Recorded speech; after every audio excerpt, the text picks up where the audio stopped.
it just breaks your heart.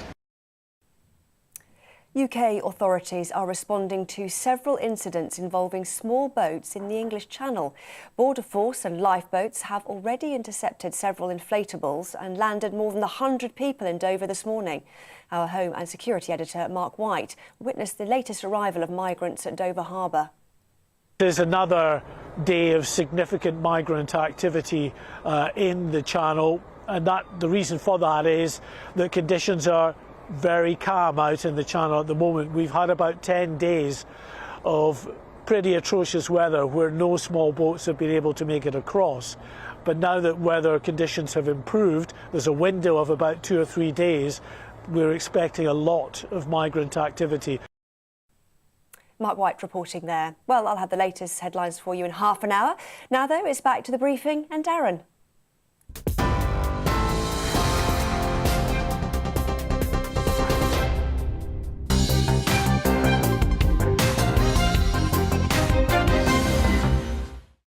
And welcome to the afternoon briefing. PM, this is your fix of all the latest political news, debate and analysis here on GB News. I'm Darren McCaffrey, and here's what's coming up over the next hour. Is the UK in lockdown by stealth? Well, in the last few hours, Tory MPs have attacked what they call unelected Chris Whitty over calls to scale back Christmas. He's been defended by Downing Street. What do you think? We'll bring you the latest from Parliament. And we'll speak to a senior Conservative MP who says that the door is open to a leadership challenge against Boris Johnson. And France is to block British tourists amid a rise in UK Omicron cases. We'll bring you the latest travel advice as Eurostars and flights book up ahead of that deadline on Saturday. And as always, we want to hear what you've got to say about the big stories of the day. Do email me at gbviews@gbnews.uk. You can tweet me at gbnews. Good afternoon and welcome to the programme.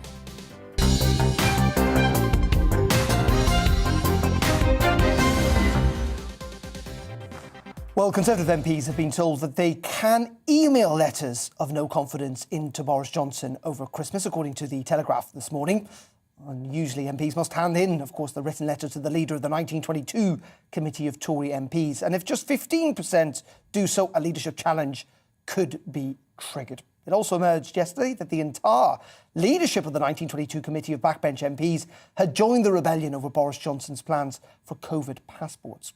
One of them, the Treasurer, Geoffrey Clifton-Brown, said a leadership challenge was on the cards, something almost unthinkable just a matter of months ago, particularly, of course, when Boris Johnson has got an 80-seat majority. Well, I can now speak to the Treasurer of the 1922 committee, Sir Geoffrey Clifton-Brown, who joins me now, the MP for the Cotswolds. Very good afternoon to you, Geoffrey. Good afternoon, Darren. First of all, we'll get on to the politics in just a second. These attacks against Chris Whitty from some of your colleagues, it must be said, this morning. Downing Street have defended him, saying he's a hugely respected and trusted public servant. Do you think MPs should be attacking the country's chief medical advisor? Well, no, I don't. But on the other hand, it is for advisors to advise and for politicians to make the policy. So I think if anybody's going to make the policy, really the Prime Minister ought to be getting on the airwaves and giving us an update of where his policy is in relation to what's happening out there in relation to the new Omicron virus. Do you think we've got lockdown via stealth? Yes, I do. I was out last night meeting a few people, and it was noticeably quiet in London. The shops, the pubs, the restaurants were noticeably quiet. So I think we do have, shall we say, a scaling back in the hospitality industry. What has been said by the Prime Minister and what has been said by Chris Whitty have had that effect, whether we like it or not. Just in regards to that, though, there clearly is a division, publicly it seems, between the Prime Minister and some of his chief scientists, certainly in terms of the tone and the language, both urging caution, but the Prime Minister insisting people shouldn't cancel things in the run-up to Christmas. Of course, Chris Whitty has suggested people should prioritise what they really want to do. Do you understand why Chris Whitty's saying that? He's saying that we need to be cautious, not just about necessarily hospitalisations, but because lots of people are going to catch this virus in days to come, and that could mean having to isolate and miss Christmas Day itself. Well, fortunately, we've now changed. The one good bit of changing the regulations is that we don't, at the moment we're pinged, we don't actually have to isolate. We can now take a lateral flow test every day instead. So that is one helpful thing, and it's much easier to take a lateral flow test than isolate. So I think that Chris Whitty's got to be very careful that he doesn't blur the message. The message is quite clear from the Prime Minister that you should consider carefully before meeting over Christmas. But if it's important to you, do it with caution, wear masks, socially distance where possible. And I think that message is quite clear. But don't, for example, go to a gathering of 50 or 100 people. That would seem to be not sensible. Just coming back to, and we're talking about like someone like Joy Morrissey, who tweeted saying that, you know, perhaps the unelected COVID public health spokesperson should defer to our elected members of parliament and the Prime Minister. That's how democracy works. It's not a public health socialist state. I mean, at the end of the day, Chris Whitty is an eminent scientist, incredibly well respected, has tried to navigate the country through a very difficult period of time. He is in many regards the ultimate public servant. He doesn't need this abuse, does he, from members of your party when he's simply offering his view when asked? Well, that's why I think that scientists have to be very, very careful in what they say, and that they don't blur the message. Really, ideally, the message coming from Chris Whitty and from the Prime Minister should be exactly the same. And if the message is to be changed, it should be changed by the Prime Minister and the Prime Minister alone, not by advisers. So I think that they've all got to be very careful that they just don't cause total confusion. And in the confusion, people will do the opposite of what it is intended and then cause the spread of the disease. So again, my take on all of this is if you're going to meet with people, do it with great caution. Let's move on to the politics if we can. You were pretty frank, weren't you, after that vote on Tuesday night, that big thumping rebellion. You said that a leadership challenge could be on the cards for next year. Yes. Well, I think I've no wish to bring the Prime Minister down, and I am in the business of helping him to succeed. But if he wishes to succeed, we've had a very bad month in the Conservative Party with a lot of self-inflicted goals, sort of wallpaper in 10 Downing Street, the Owen Paterson affair, parties at 10 Downing Street. These are self-inflicted problems. We need to go away for Christmas, come back refreshed, and the Prime Minister needs to clear up all these self-inflicted wounds and then start delivering for the people of this country on the major policies. How do you deal with the backlog in the health service, reform of social care, paying off the debt that of all this money we've paid in lockdown and so forth. And if he can start delivering on those really difficult subjects and not get involved in the sort of own goals that we've had, then I'm sure he will go on to succeed and we'll all be delighted to have him as our Prime Minister. But if we go on having the sort of torrid time that we've had for the last month, then I don't think that can carry on indefinitely. So when you say that, what does that mean in practical reality? The Prime Minister needs to change his team? He personally needs to change? What needs to happen for you to look to next year and, as you say, be pretty pleased with him? Well, I think there are several things that need to happen. I think the first thing he needs to do is perhaps think about changing the advisors around him at number 10. When he was mayor, he had people who he trusted, who gave him good advice, to which he listened to. Now it seems that the people around him either aren't thinking strategically and spotting the heffalump traps coming along, or he's not taking any advice. I'm not quite sure which it is. But one way or the other, he's got to have advisors that give him advice. He's got to take advice and try and stop some of these fairly elementary own goals. And as I say, get on governing for the people of this country. He was asked yesterday whether he was going to change. He seemed to give no suggestion he was. He thinks he's doing a pretty good job. In many regards, though, isn't this the Boris Johnson that some people really dislike and others do like, that he's slightly chaotic, he's not necessarily on top of all the detail, more kind of big brush kind of leadership style. You seem like you're trying to change something that's quite intrinsic to Boris Johnson as an individual. Well, that broad brush stuff is all very well, but when it starts to cause serious errors of judgment, as in the Owen Paterson case, and he openly admits that. I mean, he the next day he said, I don't know why it happened. But when these sort of things happen, that's fine on the odd occasion. But we've had too many of them in the last month, and we can't go on like that. He's got to think very carefully, try and spot the things coming up, and then try and prevent them happening in the first place. And I think, I don't think anybody would want us to continue in the way that we are. I think, from my constituency, post-bag, I'm getting an awful lot of criticism.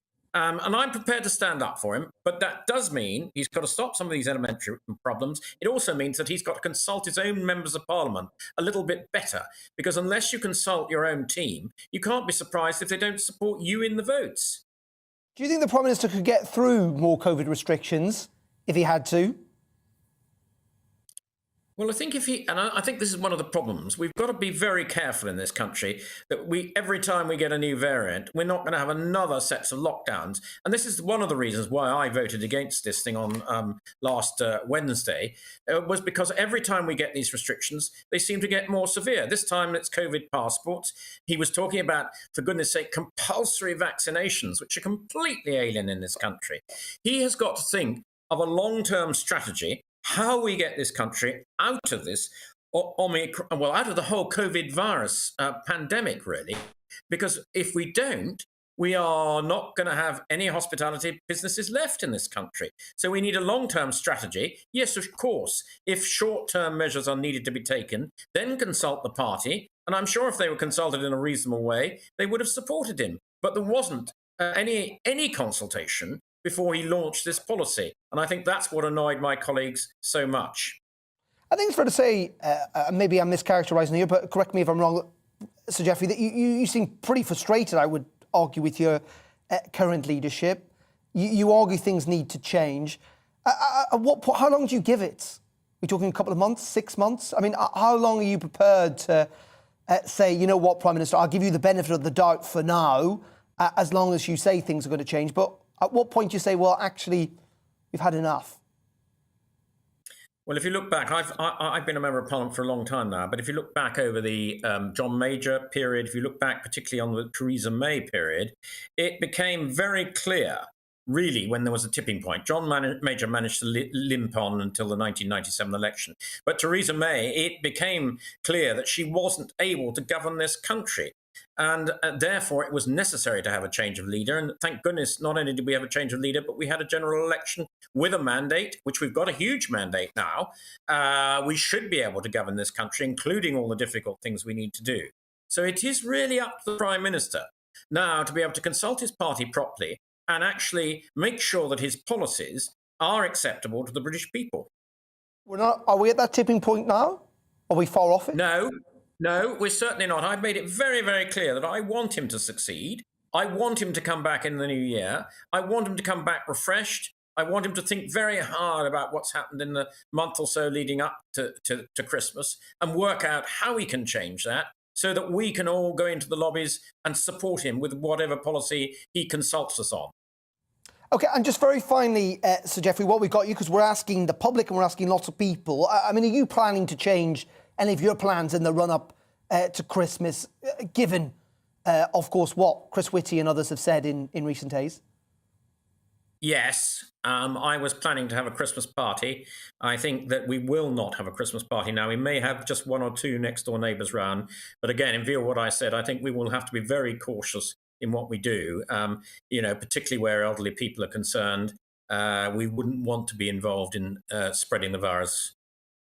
OK, Sir Geoffrey Clifton Brown, really appreciate your time this afternoon, and a Merry Christmas to you as well, indeed, to your family. That is Sir Geoffrey Clifton Brown there, joining us from Parliament. He's the Cotswolds MP, also the treasurer of the 1922 committee, making it clear that the Prime Minister needs to change his ways, or, as he said, a leadership challenge could be on the cards next week.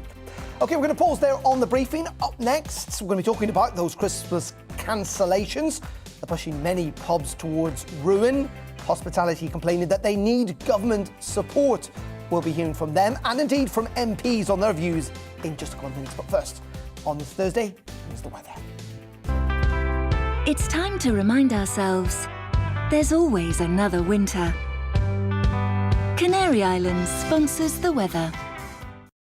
Hello again. Not much in the way of rainfall for the next few days, with most of us staying dry, but not much in the way of sunshine either, with predominantly gloomy conditions for much of the UK, thanks to high pressure that's been moving in and will now stick around for several days, pushing weather fronts away to the north. This one has been producing some rain through the day across Shetland, but it is pulling away from here through this evening, and then most places are going to be dry. We've seen some stubborn fog patches today, and that fog is likely to thicken up once more across parts of eastern England. There is a Met Office yellow warning in place, North Yorkshire down to Cambridgeshire and across into Norfolk in this zone. Some dense fog, and in this zone, along with parts of central and eastern Scotland where we've got the clear skies, there could also be some pockets of frost. Quite a lot of cloud across the south, keeping the temperatures up, but that fog likely to cause a few problems in the morning, patchy but pretty dense where we do see it forming.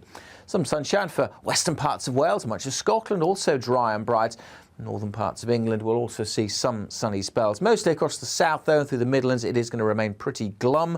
Temperatures struggling where it's misty and murky. We might reach double digits along the south coast. The breeze just picking up here a little bit, but mostly 7 or 8 Celsius. Quite quickly through Friday evening, temperatures will fall away, especially across parts of northern Scotland under clear skies. And again, we'll have some fog patches likely to thicken up as we go into the weekend. Not such a problem across the south because there'll be a bit more breeze here, but we will also keep a lot of cloud here as well.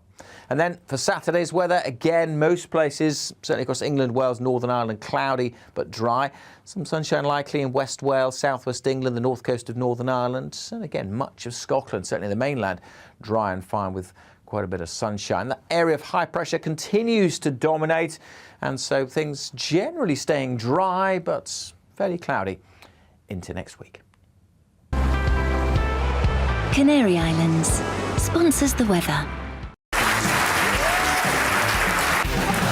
My name is Andrew Doyle. Join me every Sunday evening at 7 p.m. for Free Speech Nation. This is a show where we address current affairs and news stories of the week with the help of 2 wonderful comedian panellists. I brought in comics because I want to give it a lighter edge, and also they work for less. See you there.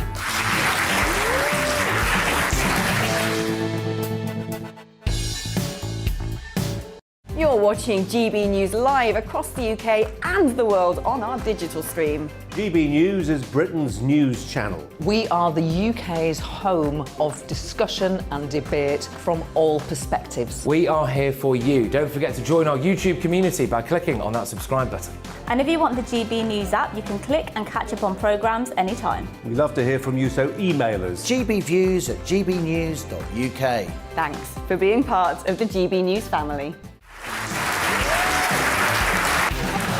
My name is Andrew Doyle. Join me every Sunday evening at 7 p.m. for Free Speech Nation. This is a show where we address current affairs and news stories of the week with the help of 2 wonderful comedian panellists. I brought in comics because I want to give it a lighter edge, and also they work for less. See you there.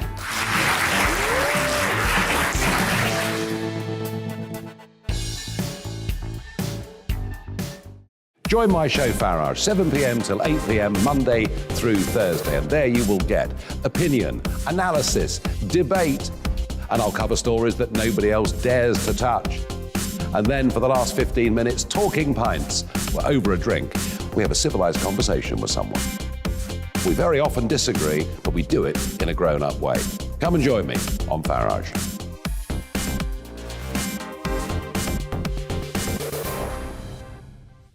I'm Colin Brazier. I've reported from more than 70 countries around the world, covered wars from Afghanistan to Iraq, from Lebanon to the Balkans. I'm trying to bring that experience, that feel for events, to the studio. And something else. I'm ready to give an opinion. Today's stories with a spark. Brazier from 8 p.m. weekdays on GB News. Join us for the Political Correction. We're here every Sunday to correct politics and put you, the people, back in charge. We talk about all areas of the United Kingdom, including Northern Ireland. Our debate goes way beyond the Westminster Village. It's about the real country. It's about your opinion. So please, we want you to tell us what you think. This is The Political Correction. Every Sunday morning from 10 a.m. here on GB News.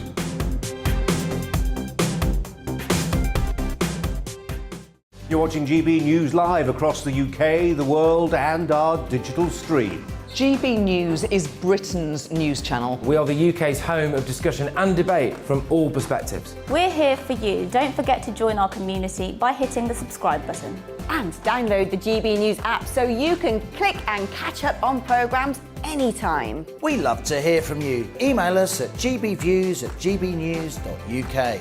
Thanks for being part of the GB News family.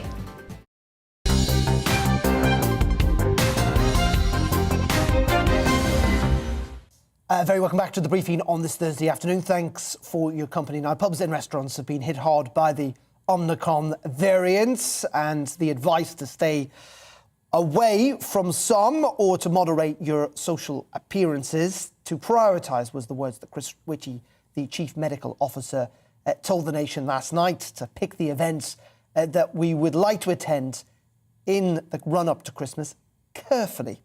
Well, the trade body UK Hospitality has forecast that is going to have a big knock-on effect, already reporting, of course, a whole load of cancellations, with takings could be down as much as 40% for December, usually the most lucrative month for venues by far. Now, Tory MPs today have taken quite strong digs at what they branded as the unelected Chris Whitty. 7 MPs have made the point that his call for people to stay at home and put the UK in an effective stealth lockdown, which is not the government advice in the sense that the Prime Minister is, of course, telling people to carry on, not to cancel things. Well, Jo Morrissey is the Tory MP for Beaconsfield. This is what she tweeted and then deleted the tweet. She said, "I'm increasingly concerned at public health procurements made in the media that already seem to exceed or contradict decisions made by our elected representatives.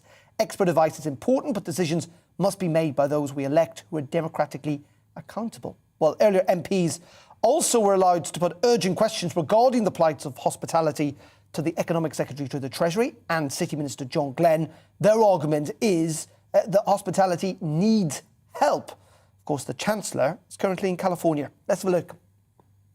Isn't it the case that what happens when officials give their advice is it has a massive capacity to herd the public into particular behaviours? So while the government has formally allowed hospitality businesses in particular to stay open, the reality in my constituency is that fantastic businesses like the Old Queen's Head in Penn and Tyler's Green have seen massive cancellations. So what reassurance can he give me that when officials speak, particularly at podiums at press conferences, that they are staying within the bounds of the policy that ministers have decided, and that what ministers have decided takes into account the broad spectrum of collateral harms which follow from, for example, encouraging people not to mix together? Speaker, there's been a number of different things happening this week in terms of the government messaging, but one of the significant things, I think, was when the Prime Minister made the statement on television on Sunday was about work from home if you can. Reinforcement of that message has meant that now, this week, an awful lot of people aren't in places they expected to be, and that's actually resulted in cancellations of bookings for restaurants, hotels, etc. Now, that reinforcement of that message quite rightly has had an impact. That needs to be reacted to by the Treasury. Thank the honourable gentleman for his question. Of course, it is really important that we follow the best advice, to get jabbed, to take those lateral flow tests, to wear masks, but we should also, where we possibly can, is continue to engage with our local communities, to engage in businesses and to support those businesses at this difficult time. But of course that does mean judgments have to be made, and people need to take responsibility for their decisions in the light of that guidance. Well, that was the view in Parliament earlier. Joining me to discuss this is Alistair Kerr. He's from the Campaign for Pubs. Very good afternoon to you, Alistair. Just give us a sense, in many regards, about what you've been hearing from publicans up and down the country in the run-up to Christmas. People cancelling, or still people going ahead and going to the pub? Well, yes. I mean, thank you very much for having me on this afternoon. At the moment, there's a lot of anger. A serious amount of anger with the current approach, the message from Downing Street, the kind of double standard. And quite frankly, we are on a knife's edge at the moment. This industry is flatlining. It needs urgent support. Republicans up and down this country are desperate for this government to actually show leadership and actually come to the table and actually say, we're going to help you out. I mean, I've been speaking to many publicans today. They are operating at 30%, where in reality this would be the busiest time of the year for them. You know, this is Christmas. This trading period is so important. And fundamentally, this government has turned its back on the hospitality sector. Turned its back. People are campaigning, aren't they, for extra support for the industry. Nicola Sturgeon, actually, the Minister, has tweeted in the last couple of minutes a letter that she sent to Boris Johnson calling for extra help for the hospitality industry. Of course, the government guidance at the moment, the official guidance, is to carry on as normal, not to cancel parties, but clearly many people, listening to what Chris Whitty had to say, seeing those numbers, those infection case numbers, have decided that they are not going to go ahead with certain functions ahead of Christmas. And that means in the whole that the restaurants and bars are suffering quite a lot. Actually calling for extra support. The Chancellor says he is involved in this. He, of course, as I say, in California at the moment. Now, it is a big day for boosters. Again, today, we had a record number, nearly 750,000 jabbed into people's arms yesterday. We've seen, again, lengthy queues at vaccination centres across the country today. Our reporter, Bradley Harris, has been in Manchester, gauging whether people are turning out and getting the booster jabs in that part of the world. There's been a pretty big reaction in large parts of the northwest of England. Many people have been coming out to get their booster jabs this week. Where I'm standing now, outside the town hall in Greater Manchester, this is in St. Peter's Square. Big queues were forming yesterday. Hundreds of people queuing up outside the town hall, spanning round the corner opposite the tram stop. I was chatting to some of the people in the queue yesterday to find out why they were turning up and their reasons for getting a booster jab. Let's hear some of their thoughts. I think it's good. It's really good to see the turnout, especially considering they said young people didn't want vaccines to start with. It's good to see it sold out. Quite a lot of people right now are getting COVID at uni. We know quite a lot of people in our accommodation who are getting COVID, and I don't want to have to be stuck at here and not go home. My mum is part of the kind of vulnerable cohort, so she's got kind of type 1 diabetes. So it's a little kind of late to be telling us that you kind of need the booster, but obviously now that we've got the walk-ins, I've come today to kind of do that so my family's safe for Christmas, really. My dad lives in France, so we need to get vaccinated in order to go visit him. It's been about 2 years since I've seen him now, so... I mean, personally, I'm not too bothered. I've had 2 jabs now. I've not caught Rona since it's been around. I've not been that sensible, but absolutely fine. Obviously, it's no joke and whatnot, but it's just to get my mum off my chest, to be honest. Get off my back. The place opened at 3, I believe, to start allowing people to let in, but the queue was already all the way round by the time we arrived, and that was about 2:30. So clearly everyone's eager, and I love that. It's really, really good. How long have you been waiting, and how long do you think you've got left to go? We've been waiting about an hour, maybe an hour and a half now. I'd say we're coming up to the last half an hour now, but it's worth it. And it's not just here in Greater Manchester that is seeing a change of scenery, big queues in the city centre here in Manchester. And then in Chester, the cathedral has been transformed into a walk-in vaccination site with army personnel helping to distribute booster vaccinations this week. So that's another change there. Certainly there is a sense that people are becoming concerned about the Omicron variant and its impact on people's plans this Christmas.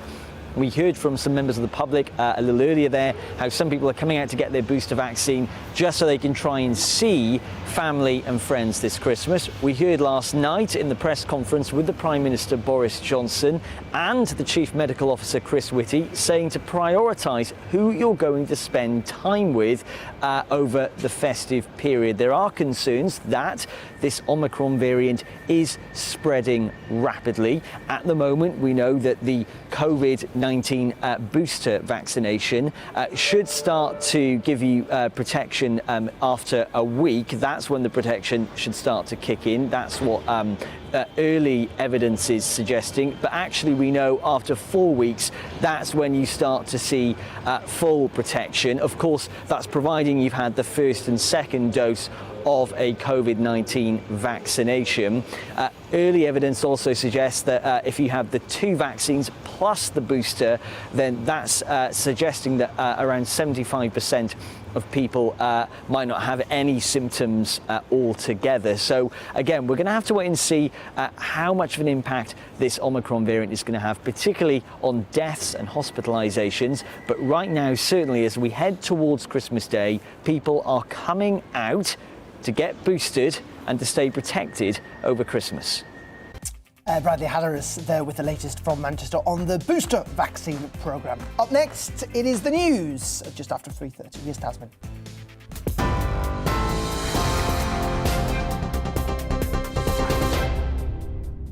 Thanks, Darren. Here are the latest headlines. British tourists and business travellers will be banned from entering France from Saturday due to the rise in the Omicron variant in the UK. The French government announced that only French nationals, their families and British citizens living in the country will be allowed in. Those who can enter will have to self-isolate for 7 days, but can leave isolation after 48 hours if they receive a negative PCR test. The Bank of England has raised interest rates to 0.25% from 0.1%. 8 out of the 9 committee members voted in favour of the move.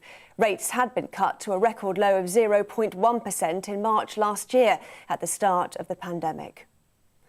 A man has accepted responsibility for the killing of primary school teacher Sabina Nessa, but has pleaded not guilty to murder.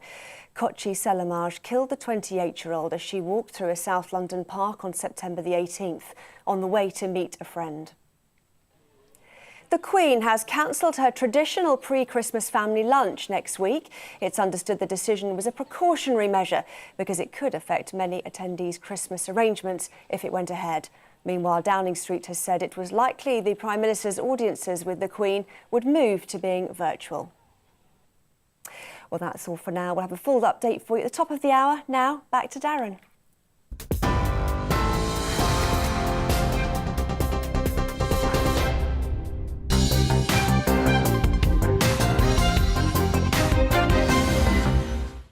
Thank you very much indeed, Tasman. Now, dozens of people have been brought safely to shore in Dover today as the small boats crossing in the channel continued for a second day. Small boat crossings have briefly stopped due to high winds and strong tides, of course, in recent weeks, but have since restarted due to calmer waters in the channel. And we have seen reports that people have been gathering on the French coast to make those very challenging, difficult, dangerous and frankly at times deadly journey across the English Channel to try and arrive in England. This, of course, is December. It's normally at this time of the year, crossings are not very frequent at all, but it seems that, as I say, with the weather having calmed down at the moment, that people are still willing to make that crossing. It is a big political issue, one that has weighed quite heavily, of course, on Priti Patel, the Home Secretary, under political pressure to try and do more to prevent these crossings. Well, let's now go to Dover and join our Home Affairs and Security Editor, Mark White, who is there for us. Good afternoon to you, Mark. Bring us up to date with what's been happening today. Well, more in the way of significant migrant activity in the Channel, as we really expected, because weather conditions have improved. For the last 10 days or so, it's been pretty horrendous in the Channel, which has prevented any of these small boats making the crossing. But it got a bit better yesterday, even better today, and that's why we've seen quite a bit of migrant activity. And at the moment, it's looking like there will be well in excess of 400 small boats that are tried to cross the Channel, not boats but people. As we speak, actually, there is another Border Force vessel coming in, some Border Force personnel coming down the gangway here, as just emerging there is the catamaran, the Border Force vessel Hurricane. This is the second time that this vessel has been into Dover Harbour this morning to offload migrants that they have picked up from several small boats in the channel. This is one of the bigger Border Force vessels. This morning when this vessel came into Dover, it offloaded about 40 migrants. I can see from here actually that there is a significant number of migrants both at the bow of the vessel and at the stern of the vessel, and also by the looks of it inside as well. So I think it has gone to multiple incidents in the channel where it has picked up people from a number of small boats and then it's brought them here. I should say that there are 2 other larger Border Force vessels still out in the channel as well. The Border Force cutter Seeker and the Border Force cutter Searcher. They, we understand, have also picked up a number of migrants as well. So you can see, following a familiar pattern here, as the day has progressed, more and more migrants are being intercepted, making that crossing. And this has been a real sort of tester for the French President Emmanuel Macron, who had this row in the aftermath of the deaths of 27 people in the Channel last month. And Emmanuel Macron had said that he was going bolster his security forces down in on the French beaches as well. And we're just going to give you a quick shot. This is one of the Border Force ribs coming in now as well, and it is towing one of these inflatable boats that would have carried the migrants across to this channel. Now that boat will bring, that rib will bring this boat right up to where we're standing here, place it alongside more than half a dozen other boats that have been brought in to the harbour this morning. So this gives you an indication of the type of flimsy vessel really that these migrants pack onto. And quite often they will have, 40 odd people on a boat that size, which is obviously slightly out of the way. You can see it now. There's been an adaptation in the design of these boats as well, Darren, where they've sort of given them an upturned bow there, so that they can better cope with the waves even on the choppier days in the channel. This all part and parcel of the people smugglers, the criminal gangs growing in sophistication and knowing what works in terms of getting these migrants across to the UK, which of course is their end goal.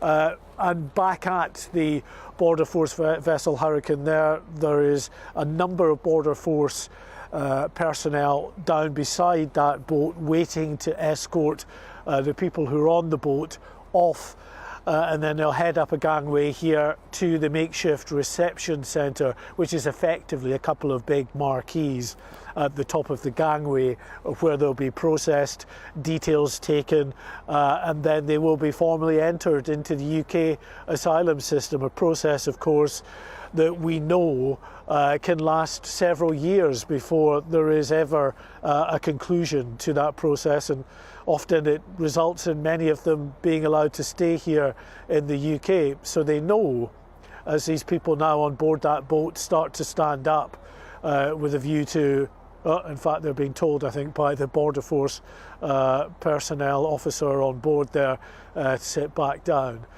They're not quite ready to take them off as yet.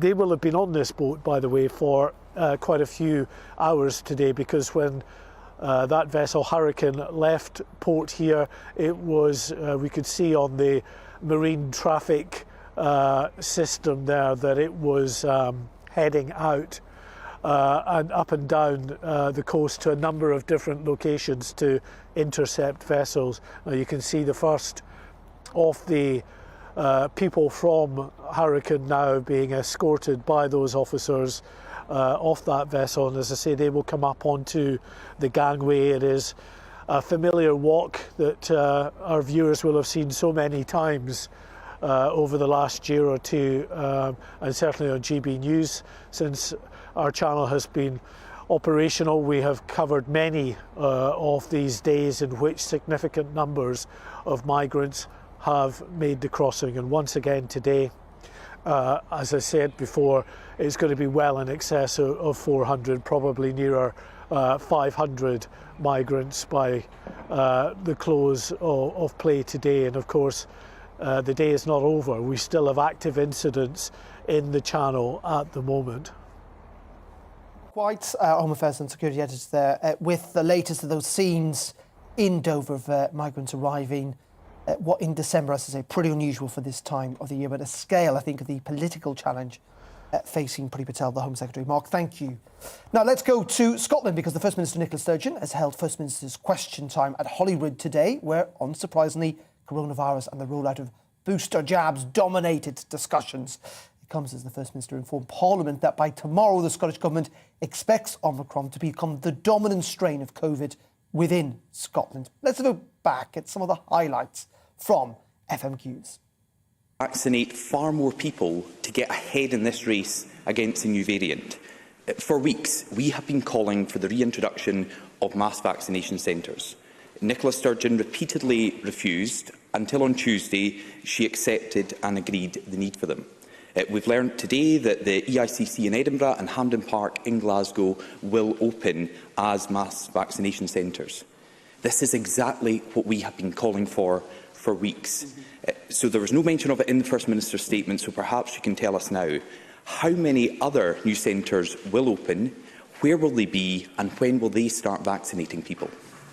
We currently, and Douglas Ross rightly mentioned this, we became the first part of the UK yesterday to pass 50% of over 18s vaccinated with a booster. We still have the fastest vaccination programme in the UK. We are picking up pace every day. The figures I gave today demonstrates that. One of the things we are doing, which is the most important thing right now, and there is still capacity to be got from this, is shifting focus from the remainder of the flu vaccination campaign into boosters. We administered in the last 2 days, each day, more than 70,000 vaccinations each day, but some of them, I think yesterday, 14,000 of those were still flu vaccinations. So we are shifting that focus. And yes, we are also opening up extra facilities. So in NHS, Greater Glasgow and Clyde, that Hampden Park and Glasgow Central Mosque is already available. That's why on these benches we have been calling for the reintroduction of these mass vaccination centres for weeks. If the Scottish Government had acted when we first called for them, twice in COVID statements in November, at FMQs 2 weeks ago, we would be further along the road than we are at the moment.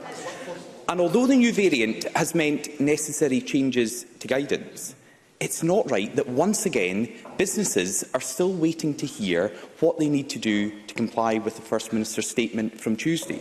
This is difficult for businesses. That's part of what I was stressing in the remarks I made earlier on. But can I come back to the central point? We are now facing, 2 years into this pandemic, a variant of the virus that is spreading faster than anything that we have experienced so far.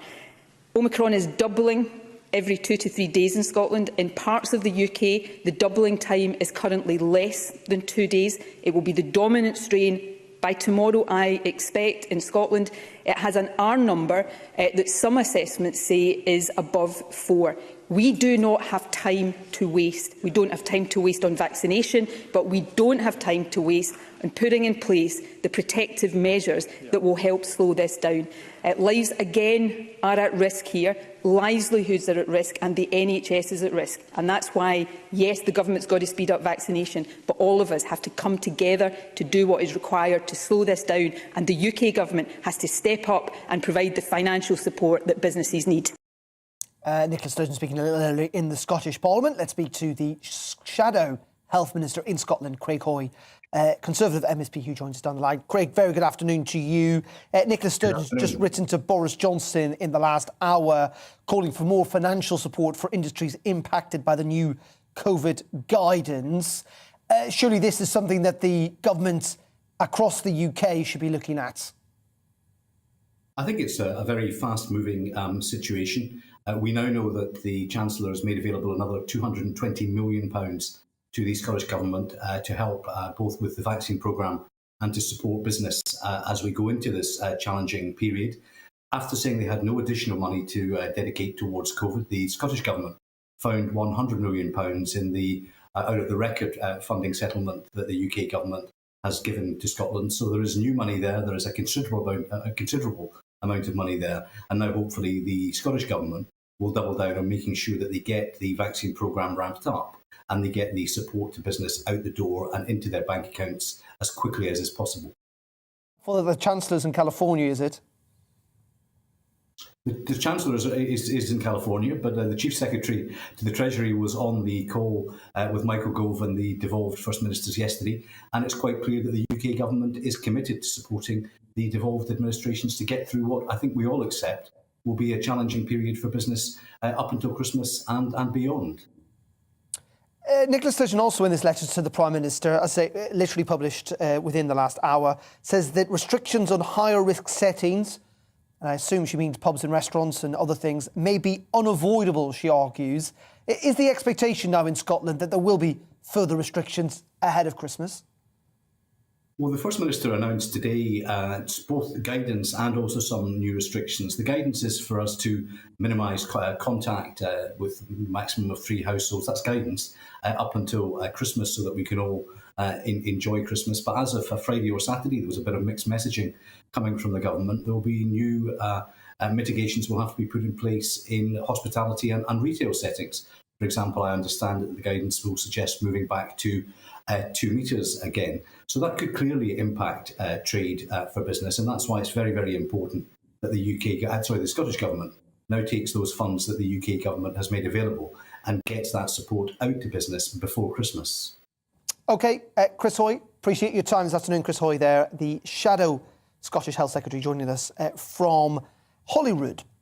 Now, let's end the programme on a very different note, and that is that the Chair of Parliament's Environment and Rural Affairs Committee has published a report calling on the government to push forward legislation currently before Parliament to immediately ban the import of pets who have been subject to poor welfare practices. This includes things such as ear cropping, as well as a ban on the import of pets younger than 6 months old and heavily pregnant animals. Well, joining me now is the Chair of the DEFRA Select Committee in Parliament, Neil Parish, who's the MP, also a Conservative MP, West Country MP, farmer himself. Neil, good afternoon to you. What are you trying to achieve with this legislation? Well, what we're trying to achieve is to stop, tail docking, ear cropping, puppies coming in with that. Puppies that are 6 months need to be 6 months old, because if we got that legislation through, much easier for Border Force and others to recognise that, a young puppy from a puppy that's 6 months old. Because by the time they're 6 months old, it's a young dog, basically.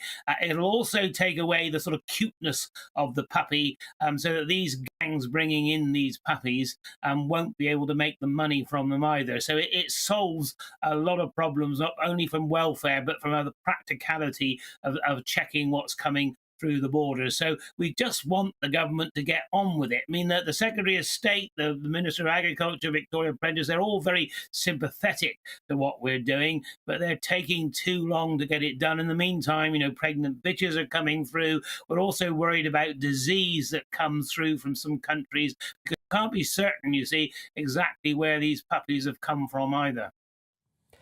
And this, of course, comes at a time over the last year or so in which people have been buying and getting and fathering and mothering, as we like to say, when you look at cute puppies like that, pets in enormous numbers. That's right, because during lockdown, lots of people wanted a pet, and provided, they're looking after it properly, great. But just be careful where you're buying them from. You really want to see them socialised, really, on where they've been bred with the mother. Even some of these gangs even sort of set up sometimes an artificial mother. The mother wasn't actually the mother of those particular puppies. So you have to, again, be careful. You've also got to be careful that you don't buy buy a puppy which has, lots of potential disease problems, because there's lots of horror stories where people have had to take them to the vet, spend a fortune, and then sometimes they lose the puppy anyway. And of course, if you've got a young family, it's a huge problem because the children are so upset. So, these things are practical. And I think the main thing for me in many respects is to try and get puppies up to 6 months old, or dogs have to be 6 months old before they can come through, because I think that will stop a lot of it. We've got to have better checks, border force checks, and also you wouldn't have to be such an expert, to work out a puppy between the age of say 7 weeks and 3 months is quite difficult. But if you're talking about 6 months, then much easier to find. OK, and just very finally, Neil, while we got you, and quickly if you can, just on a completely different subject about Christmas plans, are you planning to change any of your Christmas plans, given what we've heard from Chris Whitty in the last 24 hours or so?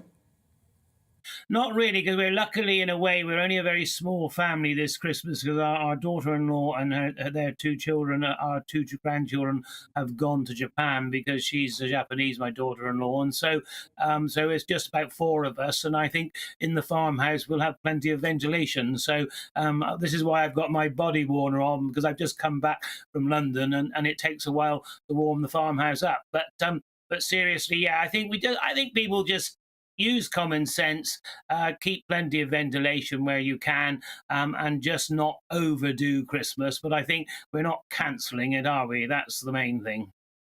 We hope not. We hope not. And if you're going to overdo anything, it should be Christmas. But it is still a very difficult time, isn't it? Neil, thank you very much indeed. Neil Parris there, a Conservative MP, chair of the DEFRA Select Committee. OK, that is it for the briefing for today. I'm hopping on a train going to Shrewsbury, where we'll have full coverage of the results of the North Shropshire by-election later on tonight. I'll be back with the briefing at 9 a.m. tomorrow. Up next, though, it is the afternoon agenda. But first, let's bring you up to date with all the weather on this Thursday afternoon. Thanks for watching. I'll see you later. It's time to remind ourselves there's always another winter. Canary Islands sponsors the weather. Hello again. Not much in the way of rainfall for the next few days, with most of us staying dry, but not much in the way of sunshine either, with predominantly gloomy conditions for much of the UK, thanks to high pressure that's been moving in and will now stick around for several days, pushing weather fronts away to the north. This one has been producing some rain through the day across Shetland, but it is pulling away from here through this evening, and then most places are going to be dry. We've seen some stubborn fog patches today, and that fog is likely to thicken up once more across parts of eastern England. There is a Met Office yellow warning in place, North Yorkshire down to Cambridgeshire and across into Norfolk in this zone. Some dense fog, and in this zone, along with parts of central and eastern Scotland where we've got the clear skies, there could also be some pockets of frost. Quite a lot of cloud across the south, keeping the temperatures up, but that fog likely to cause a few problems in the morning, patchy but pretty dense where we do see it forming. Some sunshine for western parts of Wales, much of Scotland, also dry and bright. Northern parts of England will also see some sunny spells. Mostly across the south, though, and through the Midlands, it is going to remain pretty glum. Temperatures struggling where it's misty and murky. We might reach double digits along the south coast. The breeze just picking up here a little bit, but mostly 7 or 8 Celsius. Quite quickly through Friday evening, temperatures will fall away, especially across parts of northern Scotland under clear skies. And again, we'll have some fog patches likely to thicken up as we go into the weekend. Not such a problem across the south because there'll be a bit more breeze here, but we will also keep a lot of cloud here as well. And then for Saturday's weather, again, most places, certainly across England, Wales, Northern Ireland, cloudy but dry. Some sunshine likely in West Wales, southwest England, the north coast of Northern Ireland, and again, much of Scotland, certainly the mainland, dry and fine with quite a bit of sunshine. The area of high pressure continues to dominate, and so things generally staying dry but fairly cloudy into next week. Canary Islands sponsors the weather. Join me, Mark White, here on GB News. For more than 2 decades, I've been at the sharp end of reporting crime and security at home and abroad. From the scourge of terrorism to the fight against violent crime and the deepening small boats crisis in the Channel, they're issues you rightly care about, and so do I.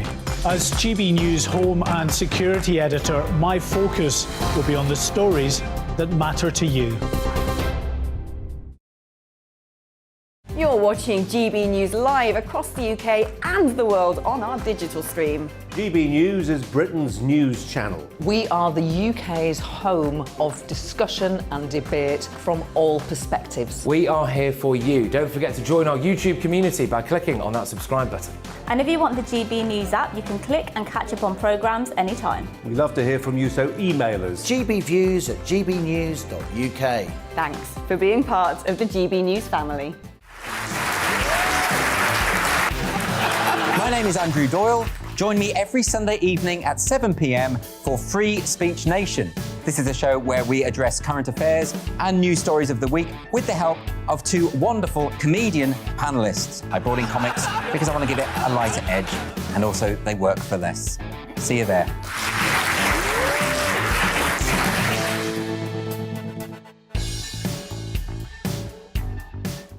Join my show Farage, 7 p.m. till 8 p.m. Monday through Thursday, and there you will get opinion, analysis, debate, and I'll cover stories that nobody else dares to touch. And then for the last 15 minutes, talking pints. We're over a drink. We have a civilised conversation with someone. We very often disagree, but we do it in a grown-up way. Come and join me on Farage.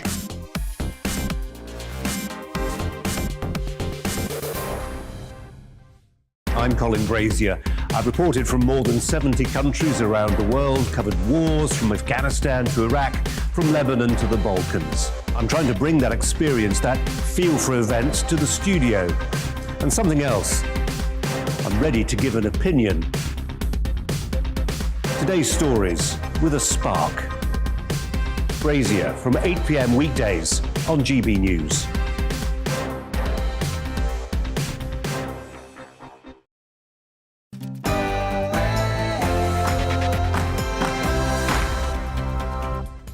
Hello everyone and welcome to the afternoon agenda. I'm Patrick Christie's in for the wonderful Alex Phillips, and this show is about discussion and debate on things that are or indeed should be on your agenda. So what we've got this hour? Well, the headlines on Omicron are dramatic, but how much safer are we than this time last year? We're really going to delve down into this and crunch the COVID numbers because, hey, you know what? All may not be as it seems. MPs are told COVID could have been manufactured in a Chinese laboratory. How much water do the Wuhan theories really hold? We're going to be getting stuck right